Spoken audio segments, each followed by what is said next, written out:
hey everyone, we've got a brand new sponsor. BagsUnlimited.com. BagsUnlimited.com has a huge catalog of vinyl supplies, from record sleeves to storage boxes to cardboard mailers, record bags, and more. Whether you're just starting your collection or you're already the biggest record shop in the state, you can buy your vinyl supplies direct at BagsUnlimited.com. And now, on with the show. Welcome to The Vinyl Guide, the podcast for record collectors and music nerds. Here's your host, the biggest record nerd of them all, Nate Goyer. Well, hey everyone, it's Nate.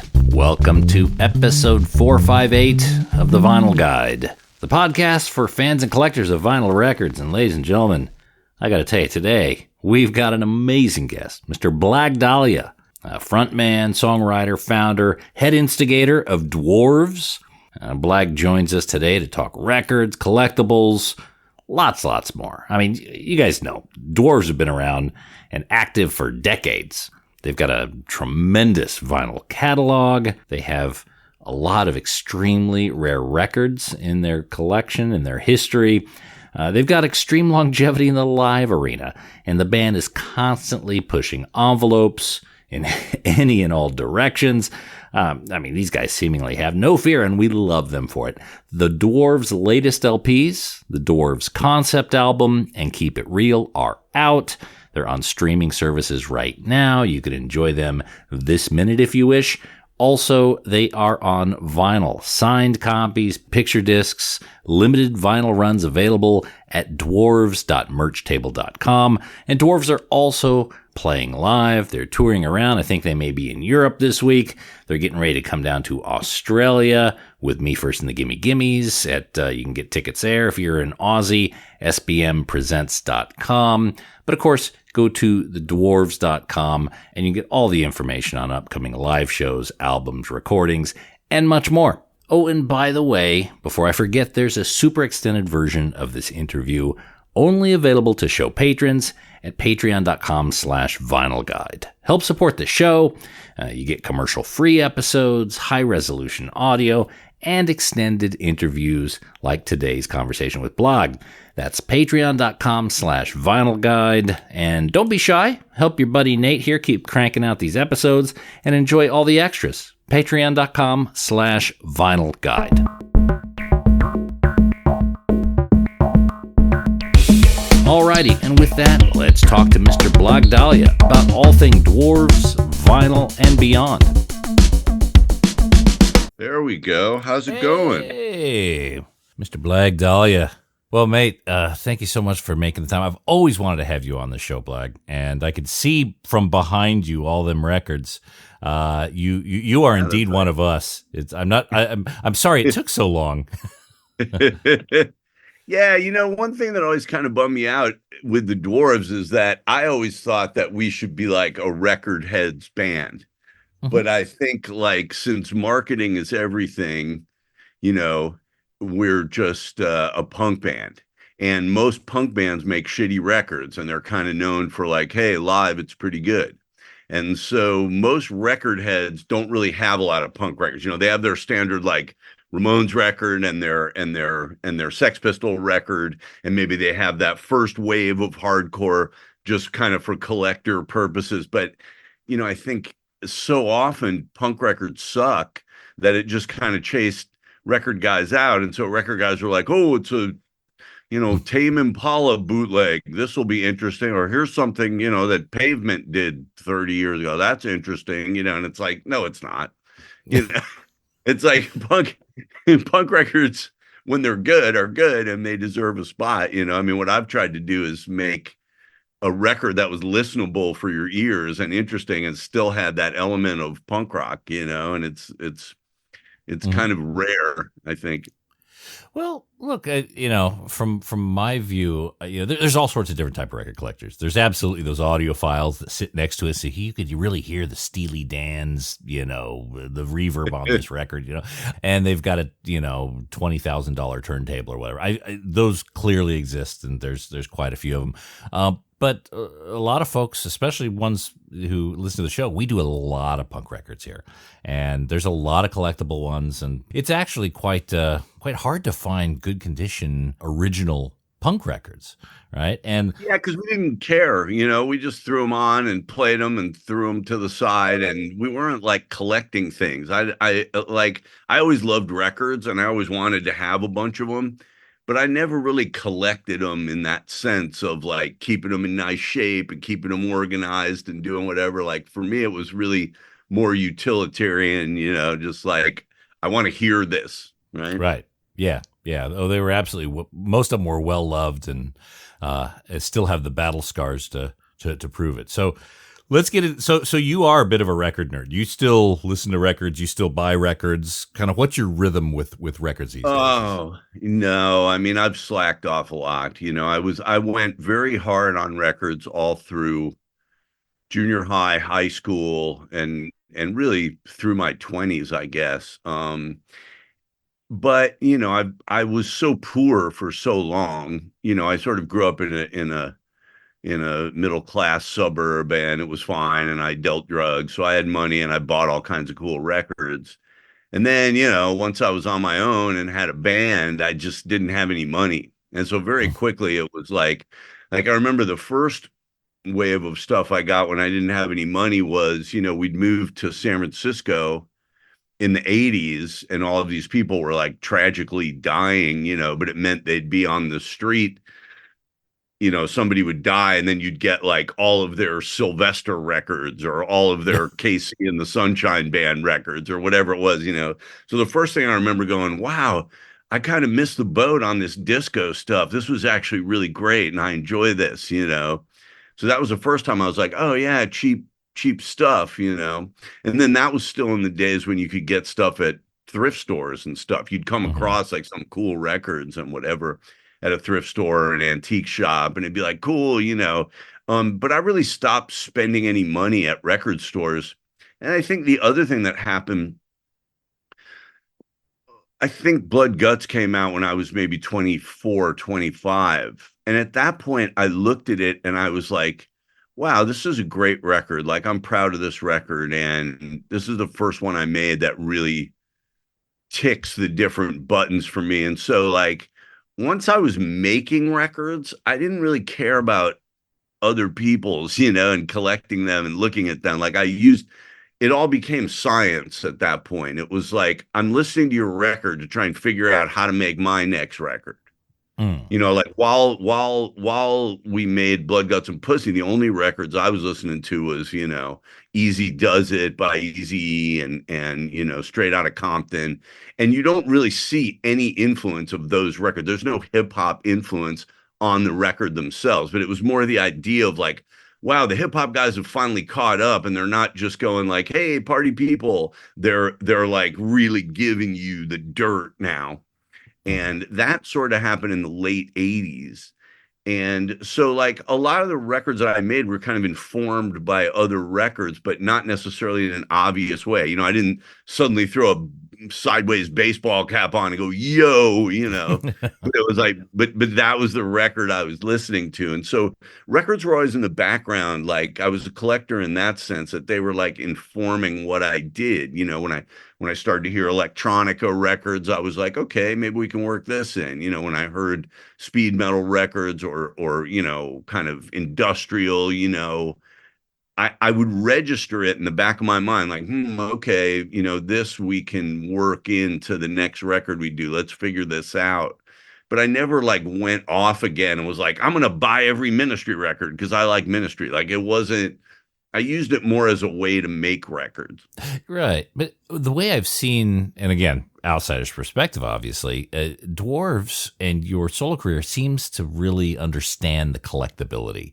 Like, for example, the limited covers, the different colors, right. Those sort of things. It's like you understand, well, maybe you just understand your fan base really well, but also the collectors in us. Yeah. As soon as they announce a new Dwarves with a special cover, it's like, I need to get that. I don't know why. The universe is telling me I need to get that before it's gone. Yeah, I'm so glad that people do that too, because it's also, I remember reading in Iggy Pop's book, years ago. He wrote a book called I Need More. And he talked about like what it means to be famous. I mean, Iggy now is just like the god of rock, and everyone would say this guy was amazing.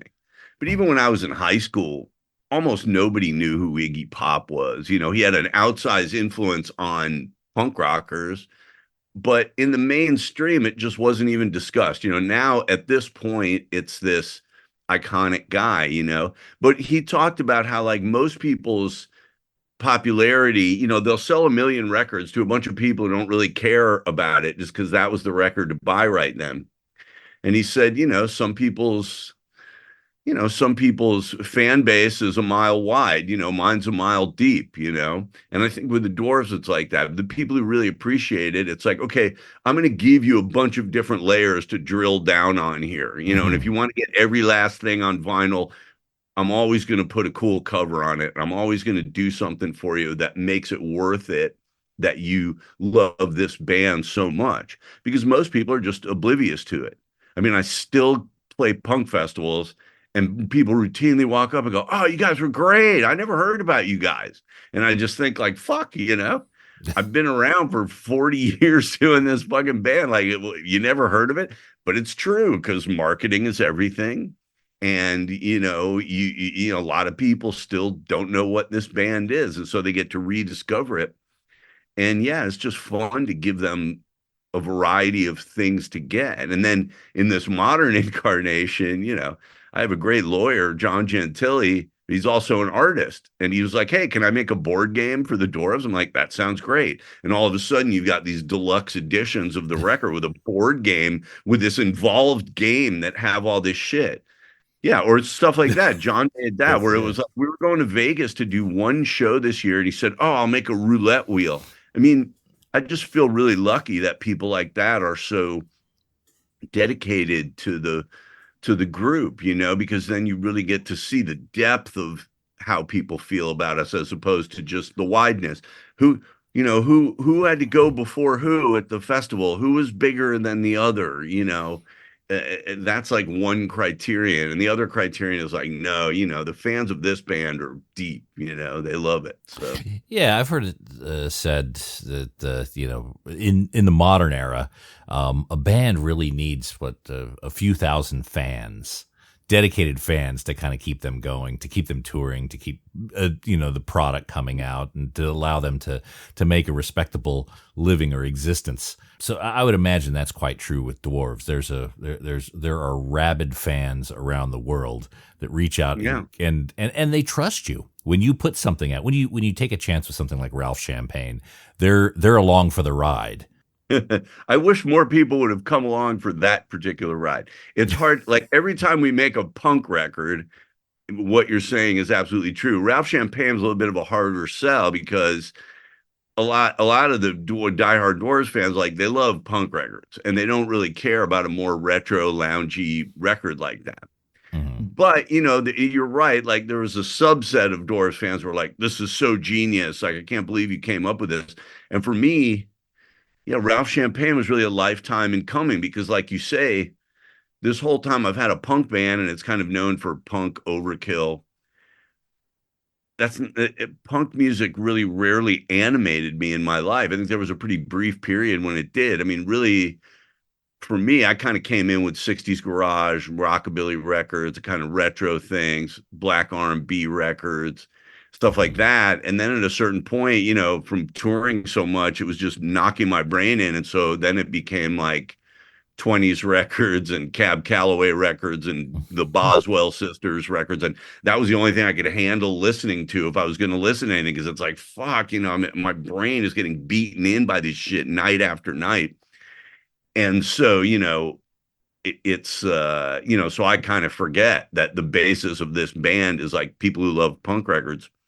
And so, like, with Ralph Champagne, I feel like that's like on a slow burn. Like, the people who really got it were like, "Holy shit, man, you know, you really delivered on this thing." And I felt so good about that. I mean, you know, I'm in my late 50s now, and then I was in my mid 50s when I made that record. And it was like, it's very rare that people have like an epiphany in their life and can make a completely different kind of record that late in life, you know. So again, just to make that, I felt really lucky, you know, like, wow, you know, like, some people are going to get this and understand, you know, and it'll just make them appreciate the Dwarves that much more, because the Dwarves were never afraid to be stupid most punk bands were and most metal bands are. They're like, well, no, we're smart. Here's my smart song about smart things. And it's like, you ain't that smart, buddy.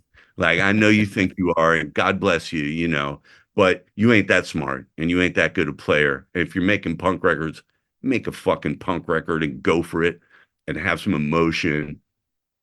And so, since we weren't bending over backwards to make people feel like we were smart, then you make something like Ralph Champagne and people go, oh, holy shit, like this is actually pretty smart. And you go, yeah, it's always been that way. It's interesting because, obviously your latest record, well, not Keep It Real, that's coming out, and we'll talk about that here in a bit. But the album prior with the roulette wheel here, the concept album. Yeah.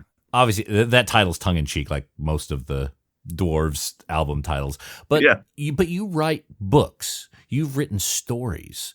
Why hasn't there been a Dwarves concept album, an actual concept album?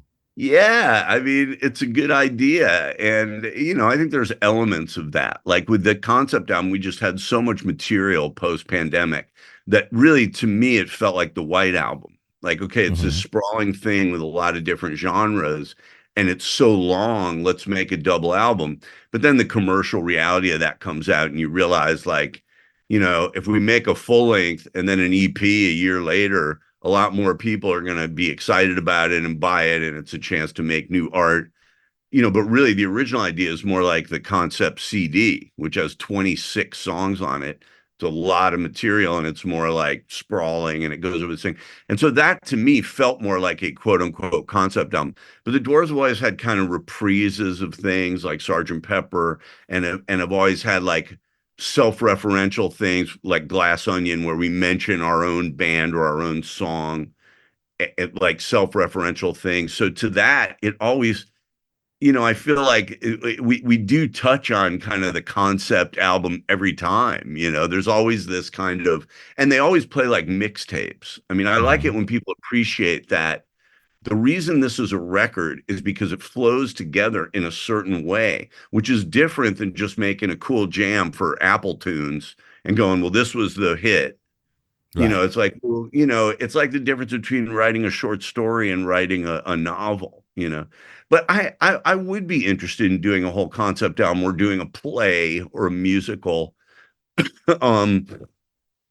I just don't know that I'd have the energy to do it in the Dwarves context. You know what I mean? Like I think I might have the energy to do that with like some collaborators that were approaching things that way. The Dwarves is still kind of a pure, like, we don't rehearse and then we go out and play a show and kick your ass because we're all good and we all know how to do it, And when you lose that element, because when you start really making these very advanced things, you can kind of lose that element. I like to keep the powder dry, keep the guys fresh and playing shit that they're good at and that they appreciate. And then I kind of tie it together in the mix and production, phase of it. But I mean, it's a good question. I don't know. It's like the older you get too, the more it's like, fuck, we're running out of time. If we're ever going to do this, we got to do that. I need to make my big statement now. Yeah. But you just being an author, that's why it kind of struck me like, well, of course, if someone's going to string a narrative together, I don't think there's been a punk concept album really. Correct me if you differently, but Well, I sang on one for Ben Weasel, who made a pretty interesting thing called Baby Fat a few years ago, which was like an opera, and everything was sung in it, and it had a storyline. And he kind of gave me the best songs, which I thought was interesting. Usually somebody would keep the best songs for themselves, but he had written these good songs. He gave them to me.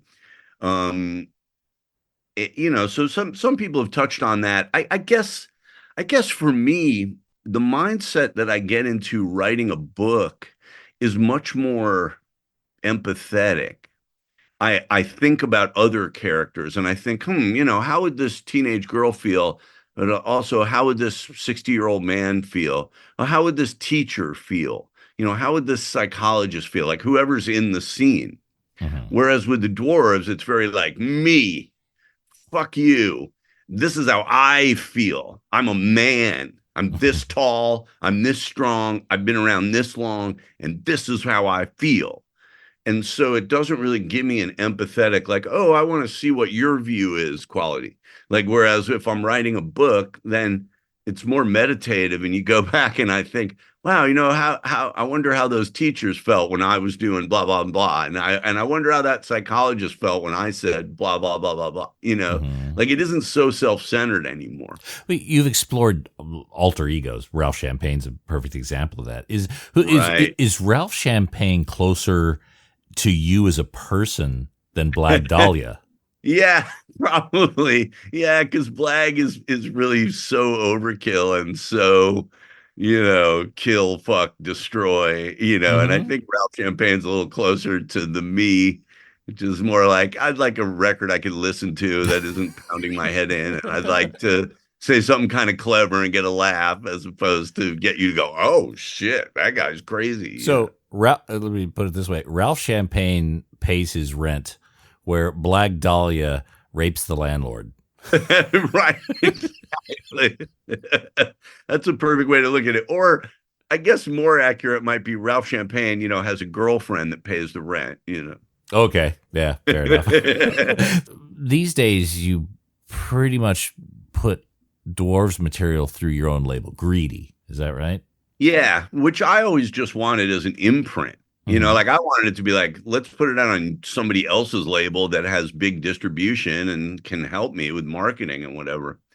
But, it after being affiliated with so many labels, and a lot of the big indie labels, I mean, fucking Sub Pop and Epitaph were two of the biggest ever. Sympathy for the Record Industry, one of the biggest ever. So, I feel like I got my shot in that world. And the fact is, labels aren't really doing marketing for people anymore, and they're not really talking to the radio for people anymore, and they're not really doing anything anymore.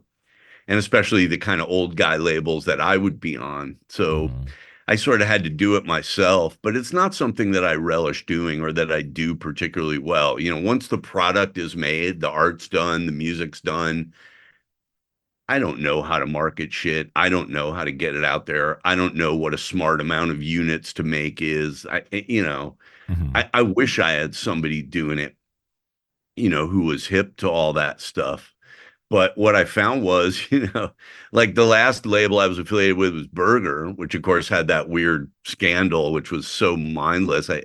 They chased those guys out of the music industry. They never did anything. It was nobody even accused them of anything. What they said was like, oh, some band that you like that you put out a cassette of was staying at your house when he did such and such or whatever it was. I mean, a lot of stupid.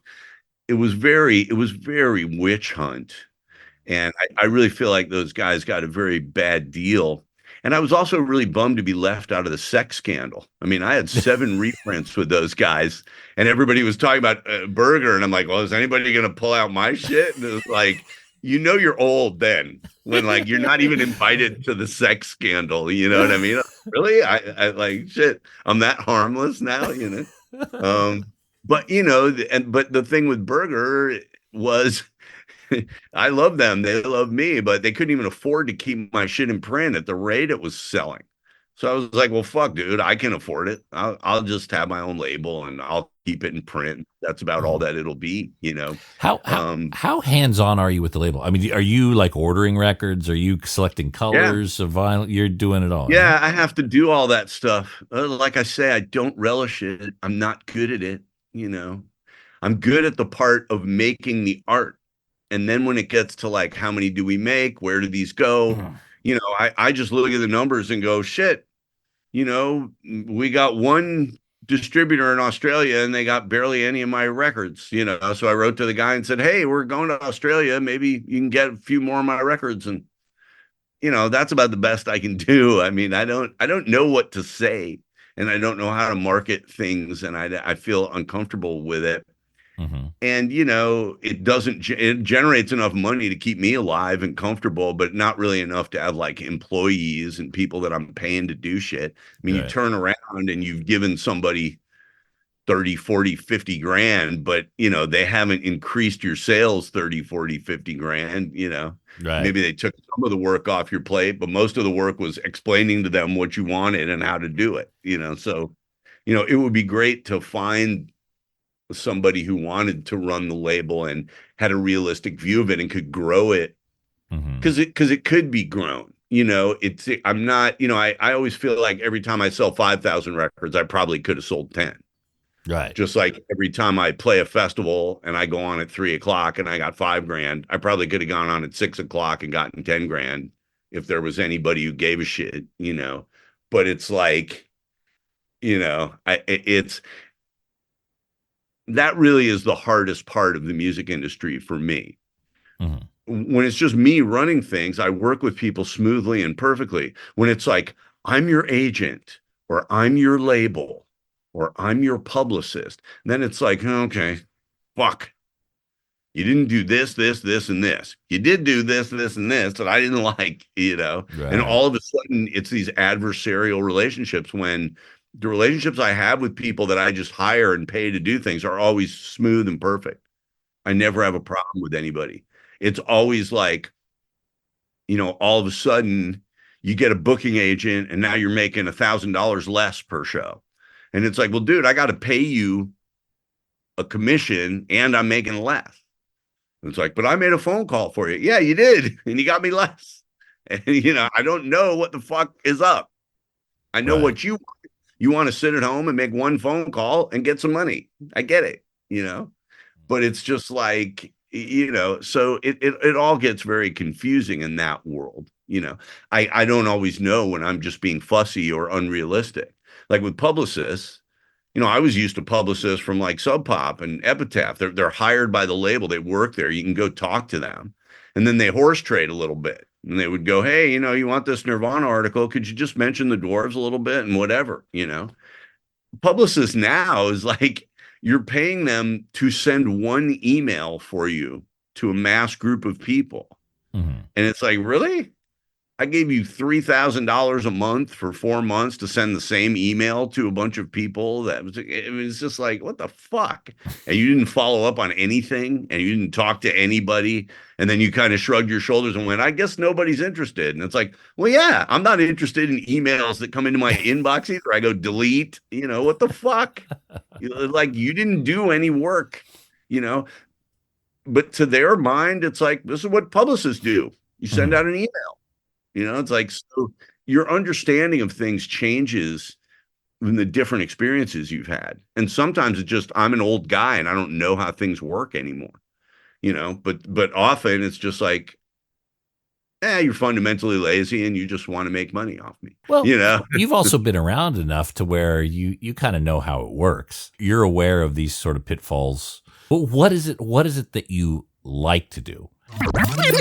Hey there, all you record nerds. I want to tell you about bagsunlimited.com. Bagsunlimited.com has a huge selection of vinyl record supplies. Whether you collect LPs, 7-inch singles, 78 shellacs, or anything in between, bagsunlimited.com will sort you out. From polyline sleeves to cardboard record mailers to 7-inch storage boxes and archive quality record sleeves, protect your records of any size and shape at bagsunlimited.com. Whether you have a small personal record collection or you're running a massive record shop, you can grab a small supply or even buy in bulk at bagsunlimited.com. And they've got some really incredible, unique stuff. Bagsunlimited.com even has special size sleeves made especially to protect your box sets, storage boxes and sleeves for cassette tapes, protective supplies for reel-to-reel, and yes, even 8-tracks. Just go to bagsunlimited.com, click on audio supplies, and prepare to be impressed by all the options they have. That's bagsunlimited.com.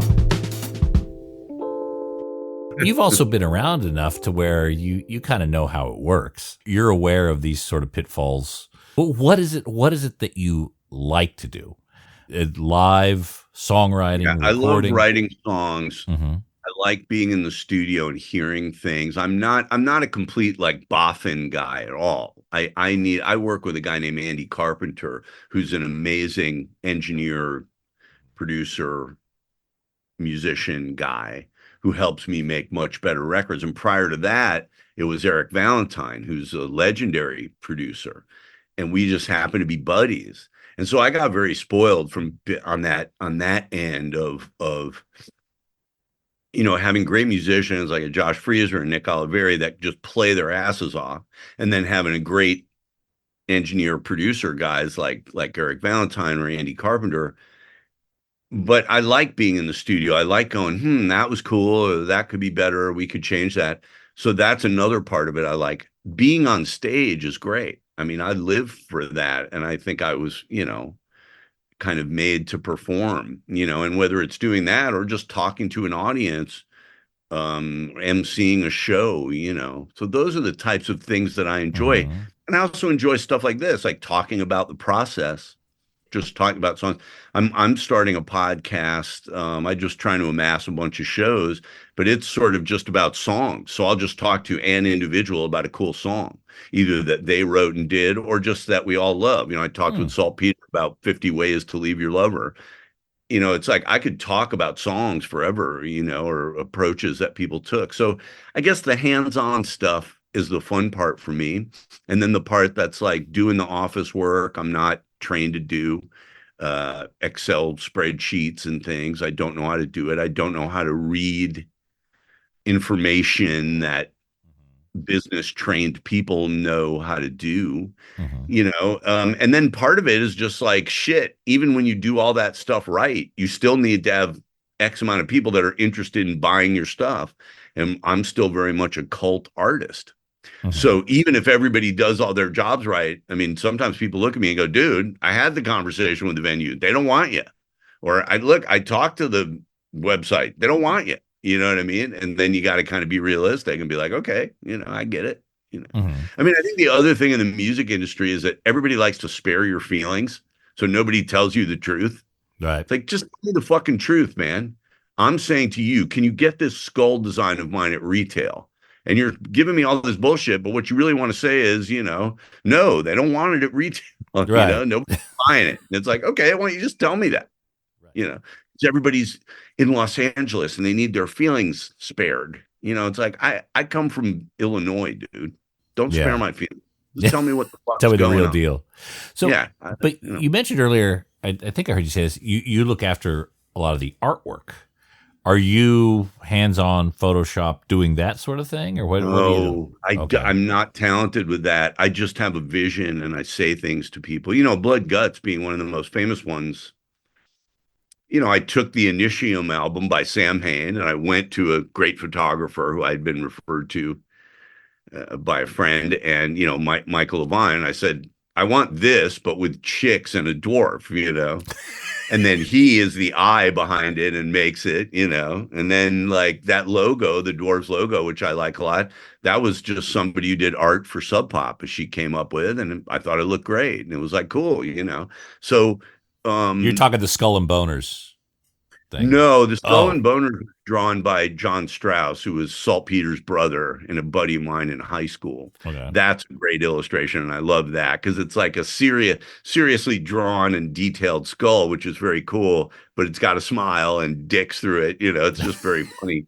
No, but just the logo that just says Dwarves. It's funny how things like that affect you. When I saw that, I was like, wow, somebody took the time to, because I was in the hand draw days. You couldn't just grab a font. Right. And so, this Jane Higgins, I think her name was, she was up in Seattle and she hand drew that and it looks nice and I like it, and it's like, wow, all right.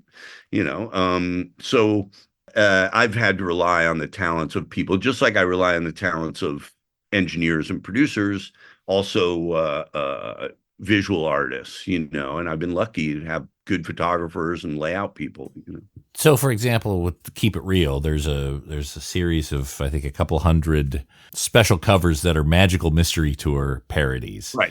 And you've got parodies. Almost every album has some sort of limited parody to it. Well, that's all from John Gentile, who runs punknews.org and is my attorney.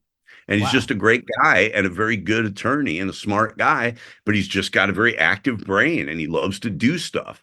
And for him, it's like most bands are so precious about everything that he'll have a funny idea and they're like, I don't think we want to do that, you know? And for me, it's like, yeah, man, shit. He came up with that Who Killed He Who board game. Wasn't my idea. He came up with the Magical Mystery parody. Julia Lofstrand took that photo. She's a great photographer, takes a lot of photos for us.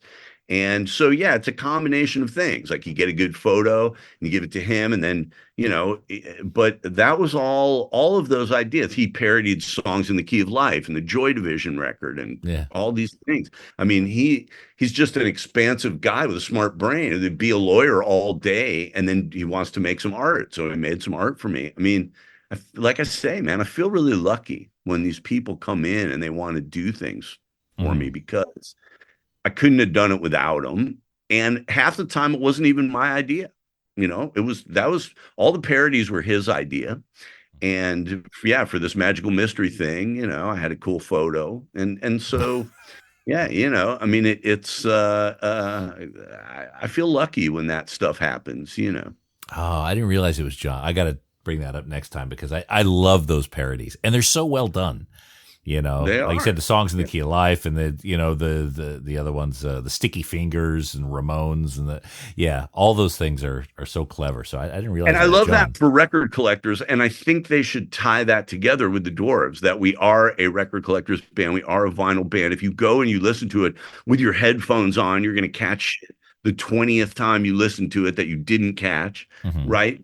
But people aren't used to that in this genre. Like I said, they're used to it in the shoegazer genres. They're used to it in the like, hey, we make sound, you know, what about that Sonic Youth record? You know, and it's like, okay, well, that's not my genre, but I still want to perk your ears up and do interesting things to it. You know, so it's my hope that as the years go on, the Doors will more and more be recognized as a record heads band, but I don't know if it'll ever happen. You know, maybe not. I don't know. My personal feeling, and again, not blowing smoke or anything, but my personal feeling is Dwarves are ripe for a renaissance, you know, to be celebrated. They should be a band that's celebrated, and why you guys weren't on something like No Values in the late afternoon or early evening is like, it's ludicrous, you know? Yeah. A foundational pillar, I think. I really appreciate that. Yeah, I mean, that just came down to booking agents, you know. I had a bad streak with booking agents dealing with guys who I've known for decades. And it's just like they got old. They don't do shit anymore. And then they try and just shuffle you off to some younger person who doesn't know or care about you. And it's like, dude, I hired you. I know you. Come on. You know, it's like, well, I'm busy and I got my kid and my wife and you know, and you just sit there and go, and again, you know, but part of it is being real about what you have. Did we deserve to be on No Values? Yeah. Did we deserve to be there more than some bands that were there? Yeah. But it came down to who had a booking agent, who was in there scrambling, who got you the gig, and I didn't have it. And so that's also where you got to just dust yourself off and realize, okay, that's just reality. You know, Dwarves are always going to be a little too cool for school. We're always going to be a little too cool for whatever the mainstream is of anything. That's just kind of how it is. And we get by with a little help from our friends, you know, and whether it's with making of the art or the marketing of the art or the marketing of the tour or whatever, it's kind of like you can still see the Dwarves some nights with 50 people in the crowd on a Tuesday in some bumfuck town, because that's kind of the way that it shook out. You know, it isn't the way I wanted it. I agree with you. I mean, we more than deserve a renaissance, you know, for the quality of the live show we do and the quality of the records we made. We should be there. And it shouldn't just be punk festivals. You know, we did Riot Fest 10 years ago and they never had us back. And it's like, why not? We're great. And I come from Chicago, you know, it's like, or I come from Illinois anyway, you know, and it was like, shit, you know, it's hard to say why these people do what they do, why they book, how they book, and, you know, who you turned off by saying or doing this or that thing. I think over the last few years, there's never been a Me Too scandal with the Dwarves. There's no, you know, and in fact, we're kind of inoculated from that because we've been discussing sex, drugs, violence, death from the very beginning in the most graphic terms. So it's like, what you didn't know what this band was? Like, are you serious? Like, you know what I mean?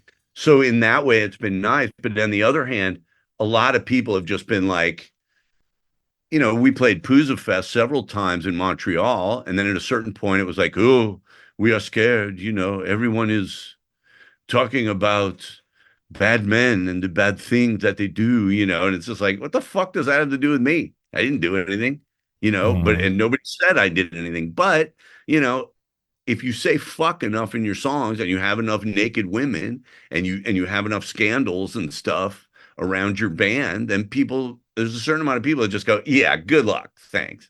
We'll go with what's easy.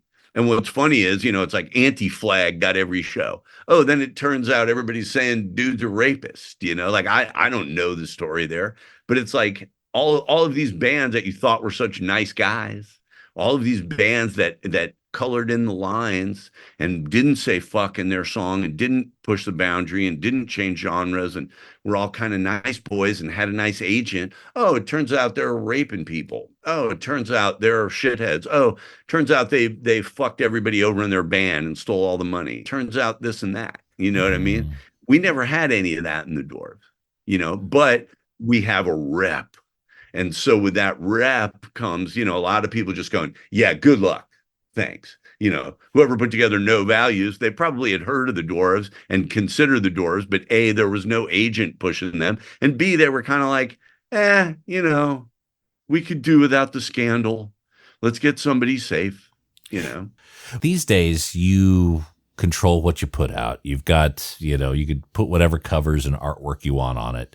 Prior to that, when you did have to work with folks like Sub Pop or Epitaph or Sympathy, whoever, did you get a lot of pushback? Was there a lot of resistance about your creative choices? And were there choices that you had to compromise on when there was a different vision that you had originally proposed? I have my issues with Sub Pop, and I had issues with Epitaph, but it was never that either of them told me I couldn't make the song I wanted to, or that I couldn't, make the cover I wanted to. I have to commend them both on that. They let me make my art, even though it was their label. They came up short, both of them, in terms of promoting that. So in other words, it was like, yeah, we made this, and it was kind of a little feather in our cap because it's nasty, but we're not putting anything into this. And they both did that. And that was hurtful. But again, I made my bed and I had to lie in it. Screaming fuck was not as commercially viable as, mosquito libido, I mean, it was just different. And so, the issues I had with Sub Pop was, it ripping me off a lot, lying a lot about the money and the things, and then taking all my shit out of print when we were off the label. The issues with Epitaph were different. I really got along very well with most of the people there. And, I always appreciated that Brett from Bad Religion, when I had first sent him Young and Good Looking, I've sent him demos and things that were in the process of being made. And he just sent me a couple grand out of the blue. Like, hey, good luck to you. Like, I'm not ready to sign this, but I hope you keep going. And that really meant so much to me at that time, when Sub Pop had thrown us over and told a bunch of lies about, we had let them in on the whole He Who hoax thing. They were part of it, but then they felt weird and they lied about it. And, so they distanced themselves after the fact of that. Okay. Yes. And at the same time, that last record, Sugar Fix, they were preparing to go to Warner and they didn't bring that record over there, but they were suing Caroline. So Caroline wasn't covering their product. So it was just this weird thing where it was like, you couldn't get that record if you wanted to. There was just a lot of deception and bullshit from Sub Pop. And it's funny because I really like the person who is the CEO over there now, Megan. I always liked her. We were always friends. She didn't have anything to do with the way that I was treated there. But I deeply hate Sub Pop and the people who ran it and the way they treated people. And you know, I'm never going to backpedal on that. I own those records again. That's my shit. You know, for a long time, I couldn't say what I wanted because they owned my shit, but didn't put it out, which is very low. It's just a low, dirty, shitty thing for human beings to do. You know, I'm an artist. At least let my music exist. And so I really hated the people at Sub Pop, which was much different than Epitaph. Epitaph was more, you know, because I was there for the first leg of Sub Pop. I helped them be what they were. Pre-Nirvana, Sub Pop was a bit of a mess, right? They didn't have money. Yeah, more than a bit. Yeah, more than a bit. And you couldn't get any money, and it was really fucked up over there. And so they owed me. And when they hit it big, they should have helped me. And they did just the opposite and really helped to bury my career for no reason. And so I definitely have bitterness toward those people and that label, and I don't mention them for the most part. With Epitaph, they made their money and had done their thing. I didn't have anything to do with putting those guys on the map. They were on the map. Okay. And you know, but they brought me in, and then there was just a series of kind of unfortunate incidents that didn't have anything to do with my band. It was personnel over there getting in trouble with the law and with rehabs, and just kind of, I went there with one expectation and promise of a deal, and then it all just kind of fell apart very quickly because they were sort of in the process of falling apart and having issues. But it wasn't like I helped put them on the map. They helped me, you know. And so my relations with them were always much better, even after we were dropped by them and whatever. You know, I'll still talk to people over there, and still you know, they just recently let me reprint Come Clean, you know, which is their record. They just gave it to me to reprint, which I thought was very nice of them. So my relationship with them was always different. But I guess I've gone off on a tangent here. I mean, you know, maybe the initial question was just about running a record label. Do I enjoy it? I mean, the answer is no. I don't. I always just wanted to have an imprint. You know, it's like, okay, this is on Greed because I produced this record and I came up with this artwork, and that's it. Running my own label holds no appeal for me at all. In the early 90s, when, you know, obviously Nirvana hit it big, everyone was scooping up all sorts of bands. Did any major majors approach Dwarves? Oh, and hey, record nerds, don't forget to clean your records with the very best and safest record cleaner, the Groove Washer. Make your records look and sound their very best, and store them with confidence using the new Groove Washer Groove Guard record sleeves. You gotta try this out. It makes a huge difference to the quality of your vinyl experience. Ask for the Groove Washer by name at your local record store and accept no substitutes. Or head over to groovewasher.com and use discount code VinylGuide10. All hail the Groove Washer. That's groovewasher.com, discount code VinylGuide10. Hey there, audiophiles. If you're seeking stylish furniture to showcase your stereo and record collection, well, look no further than SidetrackedWorkshop.com. Sidetracked Workshop designs extraordinarily elegant record cabinets and consoles that add sophistication and panache to your music hobby. Handcrafted in the good old USA in the vinyl-loving city of Portland, Oregon, Sidetracked Workshop's designs are a music lover's dream. Made with real walnut veneered wood and brass accents, these gorgeous designs add class and taste to the record room and ship fully assembled and ready to enjoy. Just check out the designs for yourself at SidetrackedWorkshop.com. Look, you spend thousands of dollars on records. Don't keep them in a crate, and don't risk your records on those feeble wooden pegs from IKEA. Your music deserves the dignity of Sidetracked Workshop. That's SidetrackedWorkshop.com. Elegant solutions for the vinyl lifestyle. In the early 90s, when, you know, obviously Nirvana hit it big, everyone was scooping up all sorts of bands. Did any major majors approach Dwarves at all? Were there any you know, conversations? Every band on Sub Pop got a major label deal, 100% of them, except the Dwarves. And we were not approached by anyone. And not even conversations. Let's do dinner. Let's do this. And nothing. I had dinner with other bands and their reps from labels. Right. Like, hey, Blag's our buddy. Let's invite him along. And they're like, sure, you can eat on Elektra's dime, you know. But there was never any talk about giving me a deal anywhere. No. Mm-hmm. We were considered to be stupid because we had pussy in our title, Blood, Guts, and Pussy, and we sang songs with fuck in the title, and there were naked people. Also, punk rock was not popular at that time. It was before the pop punk revival in the mid 90s when all the punk bands, and as a result of Green Day and Offspring, became popular again. So in that period when I was young enough for a record deal and when labels were throwing money around, I did go to a few dinners, but they were never interested in the Dwarves. And again, this is partly testament to how, you know, game recognized game. You should be able to listen to Blood, Guts, and Pussy and understand the pop undertones of that. Mm-hmm. But a lot of people can't because they're seduced away by album covers and production and a person screaming fuck, you know. But the fact is there's a bunch of catchy jams on there. Mm-hmm. And within a couple of years, I had written The Dwarves Are Young and Good Looking, which arguably is our most kind of pop punk thing. So if people at record labels were a little smarter and actually knew what a good songwriter was and actually knew what interesting production was, they should have picked up on us. Instead, they picked up on like, ooh, this looks like Nirvana Part 28. Mm-hmm. And they picked up on shit like, you know, Candlebox.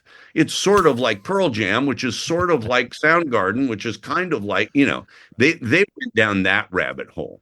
And so when you do that, you're not, you know, that's definitely a place where the music industry slept on me. Because even if you leave aside what the Dwarves are, they just could have made money off me as a songwriter. You know, I'm a good songwriter. I'm a good lyricist. I teamed up with guys like Eric Valentine, you know, because they believed in me. But nobody from a label believed in my shit because they're all, what you see is what you get. You know, you said fuck. We're not trying to say fuck here at London Records. You know, okay, you know, you have tits on your album, but we don't have tits on this record from Elektra. I'm like, okay, you know, mm-hmm. They should have been smart enough to see that I was ripe for exploitation and that there was some money that could have been made off me. Mm-hmm. But they never saw that. And that's why I'm disgusted with the music industry generally. I understand that they need to make money. I get it. And I understand that maybe the vessel of the Dwarves, they didn't feel was going to make them money. Although, you know, one of the most interesting things, I think it was 1995 or something, a woman called me who used to work at Sub Pop as a publicist, and she was a friend of mine. And she said, hey, I want you to see this band. They're playing at the Warfield tonight. I'm going to be in San Francisco if you want to go. So I went with her and we saw Marilyn Manson. You know, she was like, do you like this? What do you think? And I was like, damn, you know, this stage set looks like the Nuremberg trials, and it's fucking, these costumes are amazing, and everything that's happening here, and the music is very derivative of Ministry and these types of things. Like, this is going to be a hit. I think it's a smart sign for you guys. And she looked at me and said, yeah, you know, they're like the band you love to hate. You know what I mean? Like, nobody's done that. And I was just like, there was this brief pause, and then she looked at me and she was like, oh, you know, and I was like, okay, you know, you've just summed up my whole experience in the music industry. Marilyn Manson has a $2 million deal with an enormous label, Interscope. And so you've marketed it as it's the band you love to hate. Isn't it scary? Look at this Nazi imagery. Look at this androgynous imagery. Look at what's happening here. Isn't this great? And isn't it shaking you out of your torpor? And it's like, bitch, you were my publicist. I had the same idea with a different genre, but you didn't get it because there was $5,000 behind it instead of $2 million behind it. And so being taken seriously in the music industry is all a function of having big management or having a big budget or having a lucky break. Rarely do people see things for what they were. When you have a little moment like that, it was like, Yeah, band you love to hate. Imagine that. Who would have thought that up? You know, it worked for the Rolling Stones in the 60s and it worked for the Sex Pistols in the 70s because they had marketing.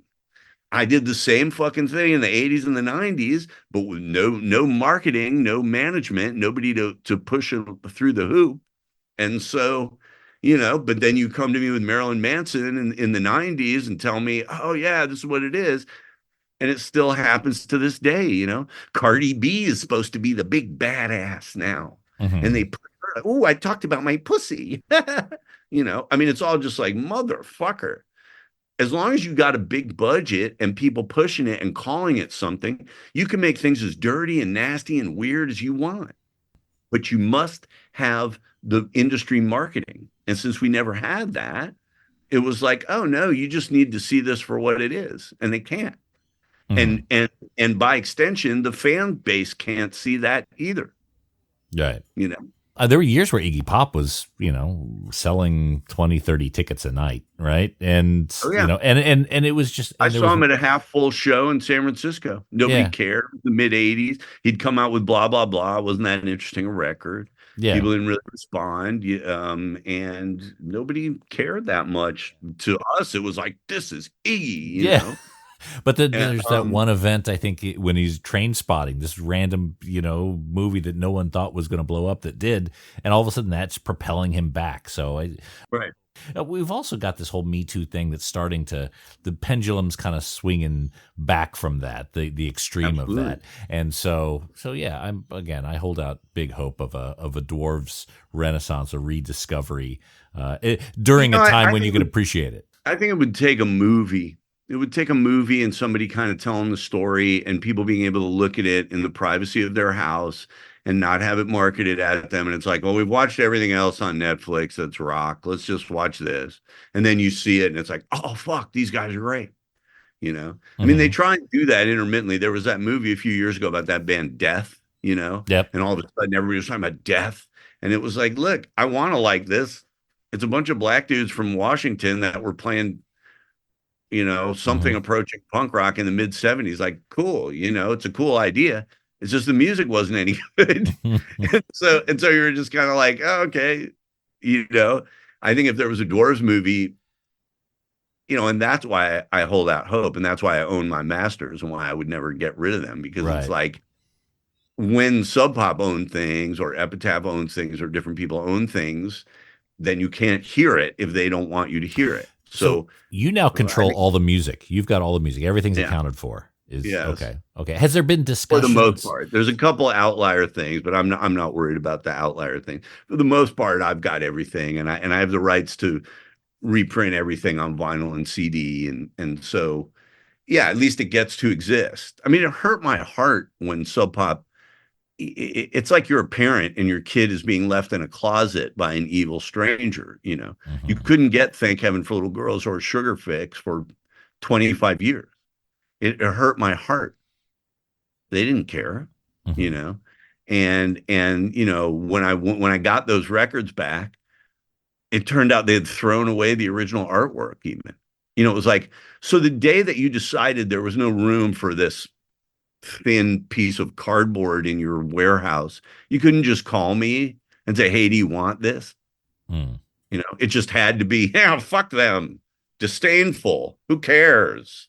This is some crappy artwork from this thing, it's out of print, who gives a shit? It's like, fuck, dude, I've sold 3,000-4,000 copies of those records that came out 30 years ago just over the last 2 years. So obviously people did want them. And obviously there was a market for it. But even given that they misgauged that and robbed me of tens of thousands of sales that could have happened during that period, it's just the fact that my kids were locked in a closet that I find unforgivable. I can't forgive you for that. Why did you lock the kids in the closet? You didn't have to do that, they do these things, either to punish you or because, they just don't care. And I think most of the time they just don't care. I don't think there's a lot of malevolent actors in the music industry, but I think there's a lot of unbridled buffoonery. Yeah, buffoonery, stupidity, incompetence, not caring, laziness, whatever you want to call it. Right. But I got all my records and you can hear them. And that's all I ever wanted. I'm curious as to the exceptions that you don't have the rights to. You said I don't really want to go into that because I think I am going to get them eventually. It has to do with just time frames. The Sub Pop shit came into the window where you could apply to the Library of Congress for a termination, which I did. Mm-hmm. At which point I hit them up and said, look, guys, you're definitely going to lose this in 5 years.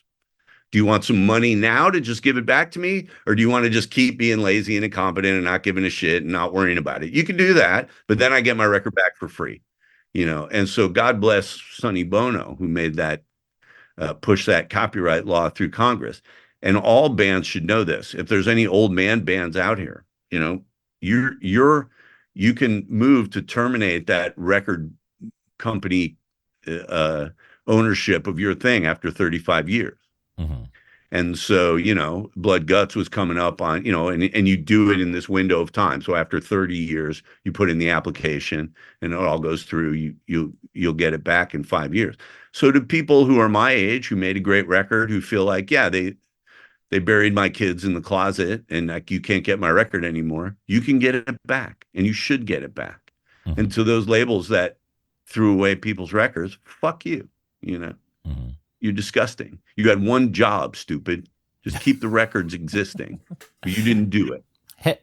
Has there been serious discussion about a proper Dwarves movie or documentary? Only with me. Mm-hmm.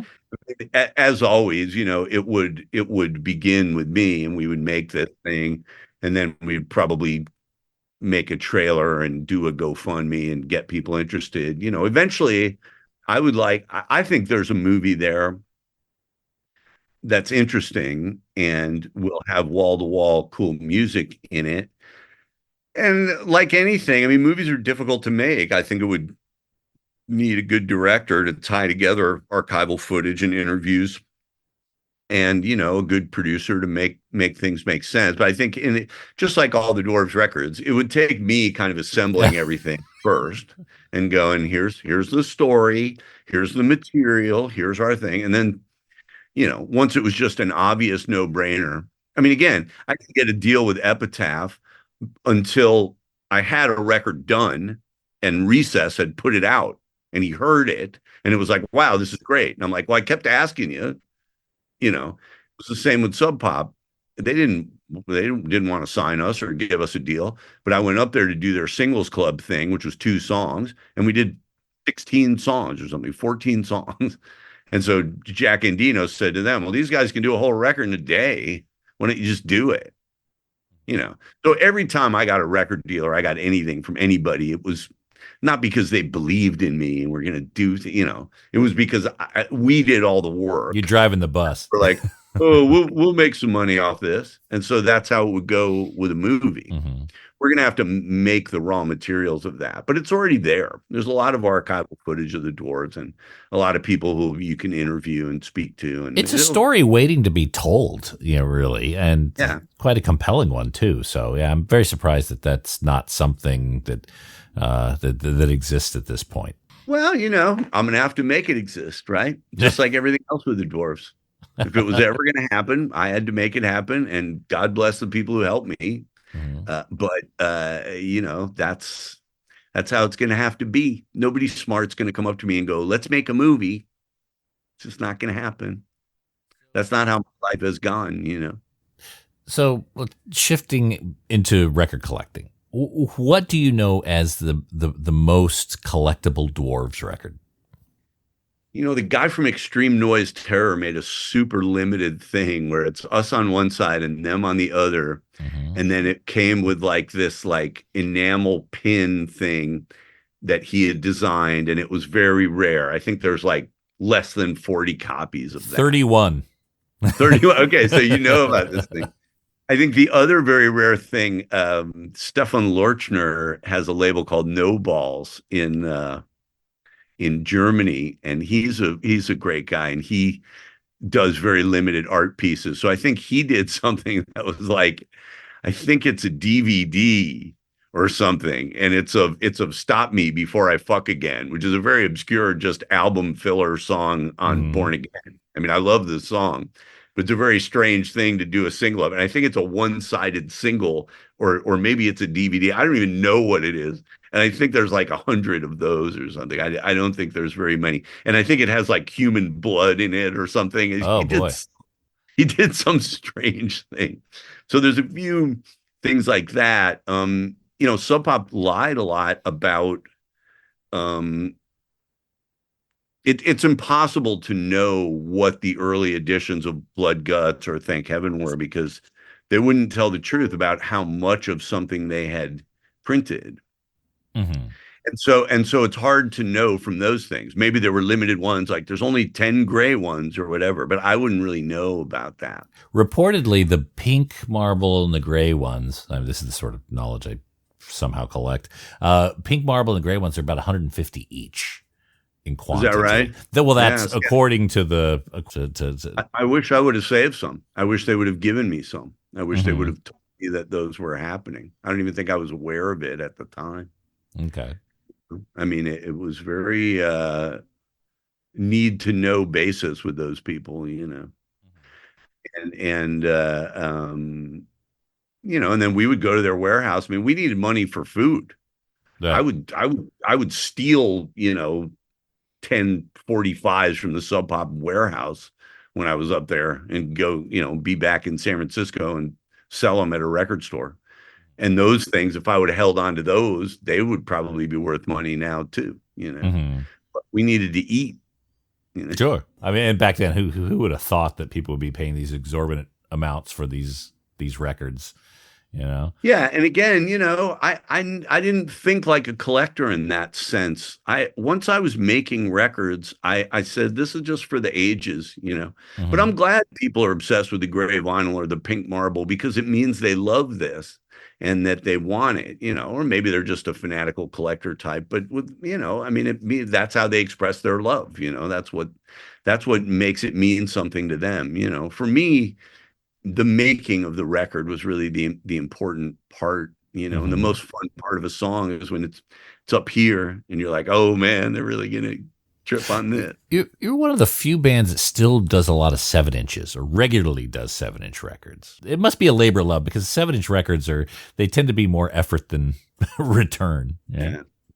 They don't make sense anymore because it costs as much to make a 7-inch as a 12-inch. So almost nobody will make them. But I know a couple guys that'll still make them.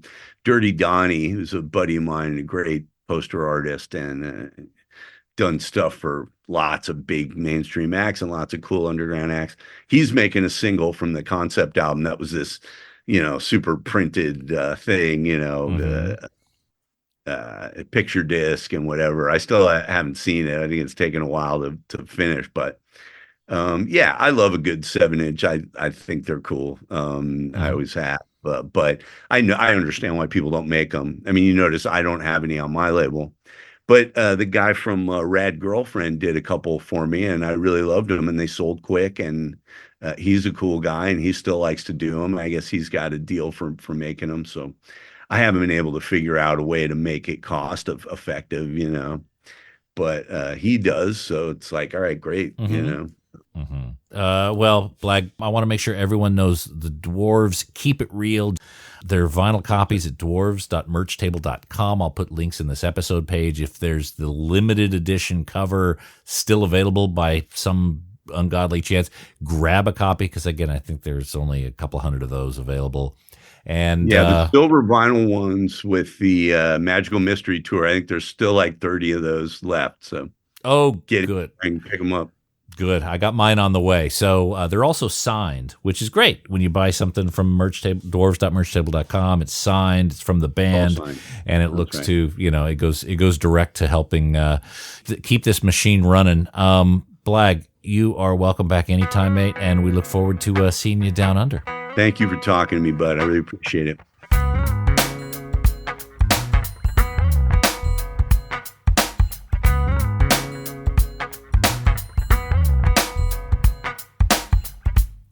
There he is, Mr. Blag Dhalia. Dwarves, again, Keep It Real. and the Dwarves concept album and the rest of their catalog are available on streaming. And of course, vinyl copies are at dwarves.merchtable.com, or you could see them live and you could pick up the vinyl from the merch table direct. Much of it is signed. They're good guys. They'll probably draw and scribble on it if you want. But again, dwarves.merchtable.com, or if you're in Australia, catch Dwarves with me first in the Gimme Gimmes this November, sbmpresents.com. And don't forget there's an extended version of this interview only available to show patrons, patreon.com/Vinyl Guide. Alrighty, that's it for this episode of the Vinyl Guide. Thank you so much for tuning in. Please share these episodes on social media. Put them out on Facebook and put them in the Reddit forums and the Facebook groups. Reshare our images from Instagram. That is hugely appreciated. And huge thanks to everyone who's leaving positive reviews on Apple Podcasts and Spotify. That's a huge help as well. We'll be back shortly with a brand new episode. So until we talk next time, get out there and buy some records, people. Cheers.